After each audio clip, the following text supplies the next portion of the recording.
right, so this is the second part of the video. We're going to do the same thing, except this time we're working with fabrics.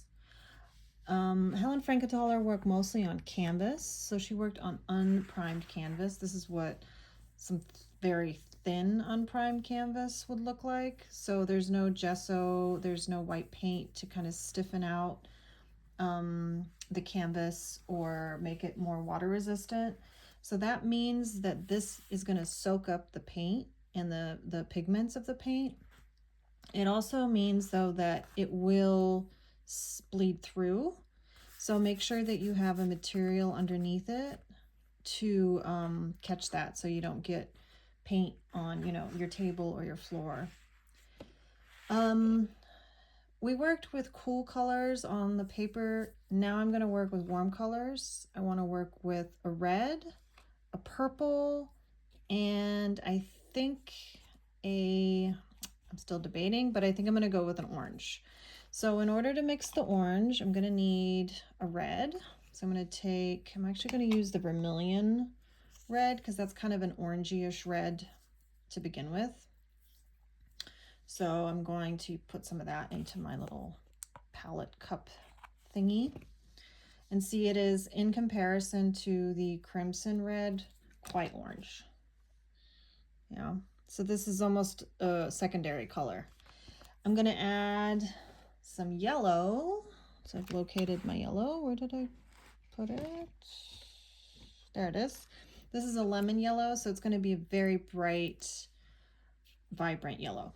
And I'm going to mix that in there just a little bit because it's going to be more orange than yellow. Check your palette and your color wheel to make sure that you are using the colors you want to and that you have the tones that you want to. So this is a nice orange. I think I'm pretty happy with that.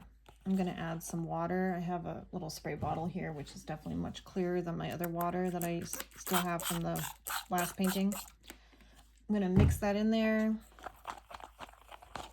water it down. Helen Frankenthaler worked with oil and turpentine. I think later on she worked with acrylic. Acrylic paints and plastics weren't really invented to the 50s, until the 50s. So before that, all artists worked with oil paint, which is definitely harder to water down, and it's a chemical reaction. It'd be very, very smelly in those studios. So turpentine is quite smelly, and oil paints in general have quite a strong smell. So this is not exactly the cleanest container, so I have some dried up acrylic in there. Yeah, be better than me and make sure your thing's cleaner than mine. I'm going to use a little bit of white acrylic to mix in with my crimson so that I have more of a pink than a red. So my color palette's going to be pink, red, orange, purple, but more pink than red. So that is a lot of white. This is going to be a very bright, very light pink. So again, I'm going to use my palette. You can use a knife, like an old knife. You can use a fork instead of a palette knife. These are plastic palette knives. They're not super expensive. If you really enjoy painting, I would recommend actually investing into some good materials. You're definitely not going to regret it if you use them. Medium grade is kind of the way to go until you feel like you really, until you're at a professional level. There's really no point in buying the most expensive stuff. A lot of times, medium grade is good enough. Student grade is good enough. I use that too as a professional. So this is a pretty light pink. It's a little too light. I'm going to add some more crimson to it to get it where I want it to. Be careful when you use those big containers. Stuff comes out quickly. But that's okay. We'll just make this the most important color of our soak stain. So this is pretty thick. I'm going to add some water to it. water it down. This is a great basis to work with too. Our other colors are going to be darker, the purple and the orange. So if you even have a bigger container, you could actually crumple up the entire fabric and just stick it into a container with paint, kind of like you would with tie-dye. So a lot of this is comparable to tie-dye. Think of Sam Gilliam using fabrics, and doing tie-dye would be an option for this as well.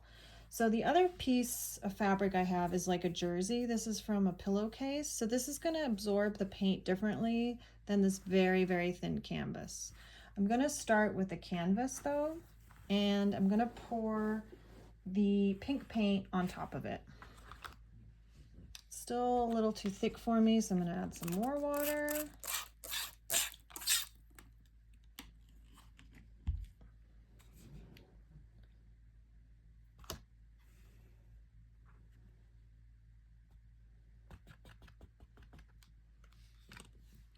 I've dabbled some on here. I'm going to use my palette knife first, kind of distribute it along the canvas. See how it makes some interesting lines with the vermilion paint that's still kind of unmixed in the container. So that kind of gives me something to work with.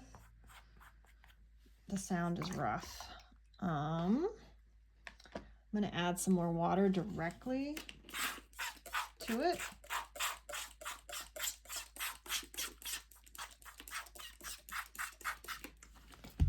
And then I can move the fluid around on the canvas. I can also fold things. So see how it's coming through. Sometimes the other side of the paintings are actually more interesting. The paint is completely coming through on the other side.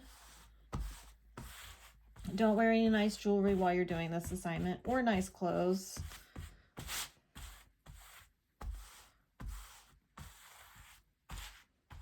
And you can see how much is coming through because the fabric is so thin. So now we have a décalcomanie. We have like a mirrored image like this. Another thing you could do is just really crumple it up, kind of like you would with tie-dye. And this is a very spontaneous process, right? So I am making things up as I go. While you're watching this, I'm doing that.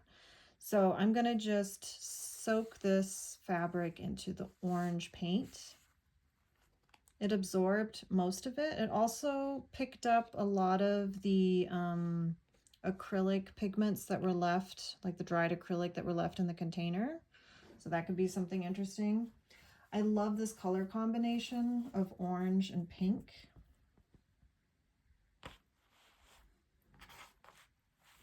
And keep in mind, when this is dry, you can iron it at a low heat and straighten it out and frame it. So it could be, you know, it could turn out to be something really beautiful. It could also just not, and that's okay as well. This is pure experimentation. Don't see this as a waste of material or time, because there's really no other way to find out other than trying it. And you could do a lot of these, and then maybe a few of them really turn out the way you like them to. And you can use them to decorate your home, or they could be a gift. It could just be a finished painting. So now we have two warm colors that we've worked with. They're very close on the color wheel. And now I'm going to add some purple. This I'm going to use a little bit with a little more intention. I'm noticing that I have some white space right here. And with these two colors, I immediately think of like a sunset. So there are associations that I have with these colors for sure.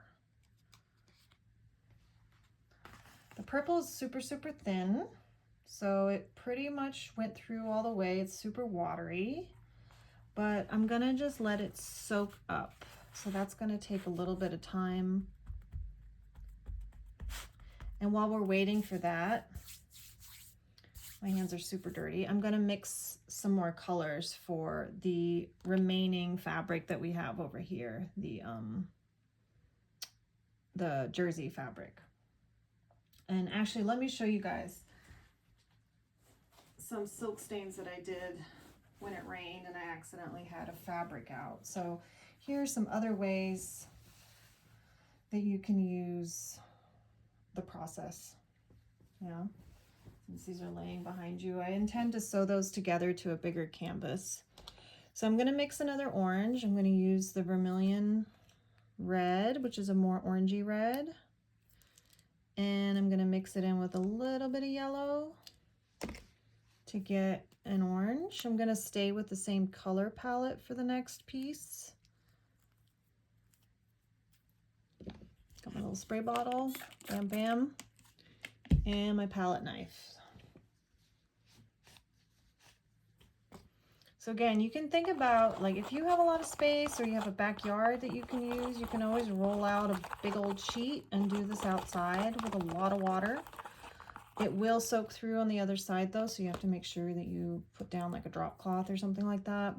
You can also try it with, if you have natural pigments, you could try it with tie-dye on t-shirts. So you could just use food coloring for this as well. Okay, I got my orange. I'm gonna add some more water to that. And I'm gonna use a different container for the purple because this one is just a little bit too dirty for me. So I'm gonna just clean up one of my other containers from earlier. Especially if it's a blue one, it's going to be in a similar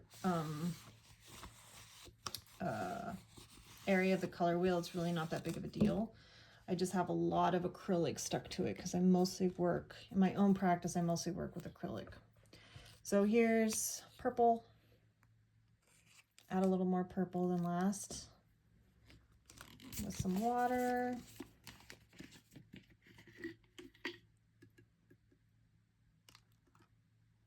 Now these paints are water soluble, so if theoretically if you wash this in the machine, they probably would completely disappear. So you don't want to clean these with soap.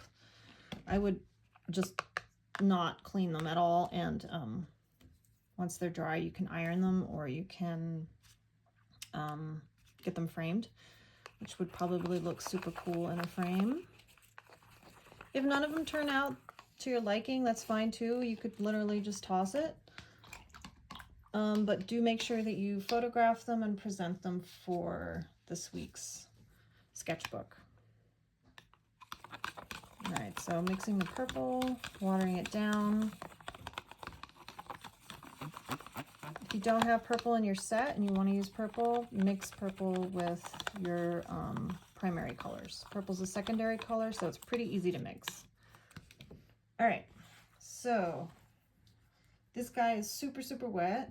You could either blow dry it or hang it up somewhere to dry. I hang up a lot of my stuff on my fence. So I'm gonna get another surface underneath for the jersey.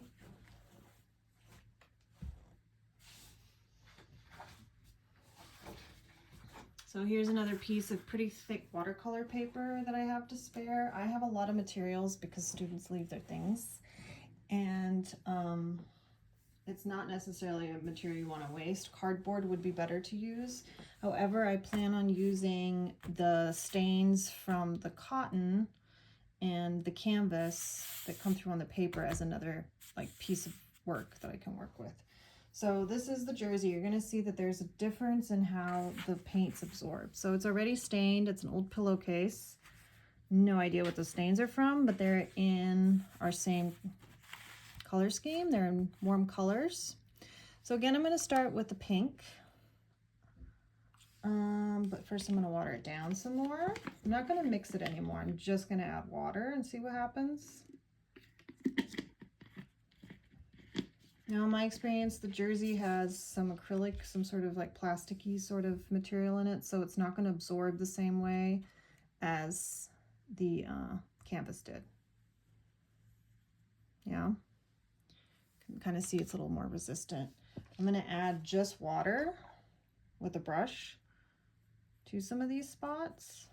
And keep in mind my water is already a little dirty from some of the stuff earlier.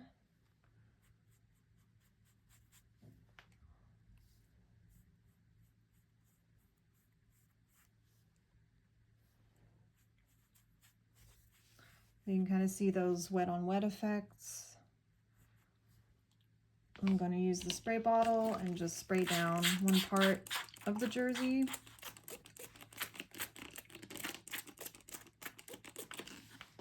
And then pour some of the pink on top of that and see what happens. And then we can also look underneath and see how the color's coming through on the other side and onto the paper.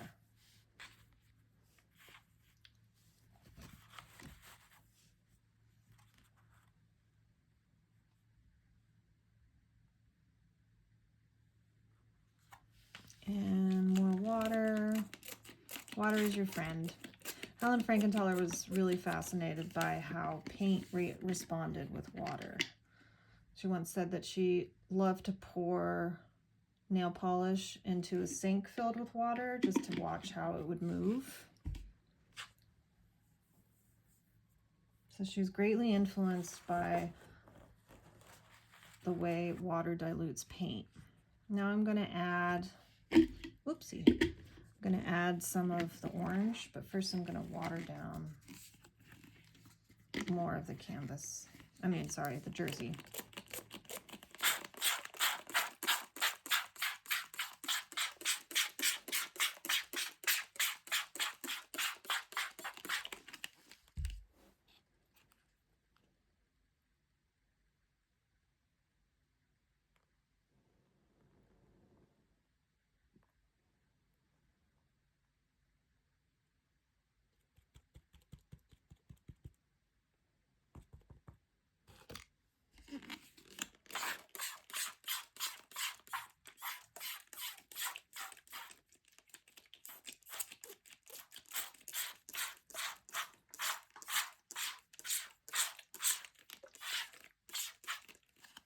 You could just as well be pouring this. The spray bottle does create these cool lines by pushing the pigments away, but you can also just pour it on. Now, okay, last but not least, I'm going to add some of that watered down purple. This is what we have so far. I see kind of a shape with the orange that I'm going to follow, so I'm just going to use that as kind of a leading line for the purple. Purple's super watered down. Remember, I put a ton of water in there. I don't want it to go into the orange. I want it to go down from the orange, so I'm going to tilt it and let it flow. I'm going to do the same over here. So I'm holding the whole thing up by the paper. It's going to give me a little more leverage and control.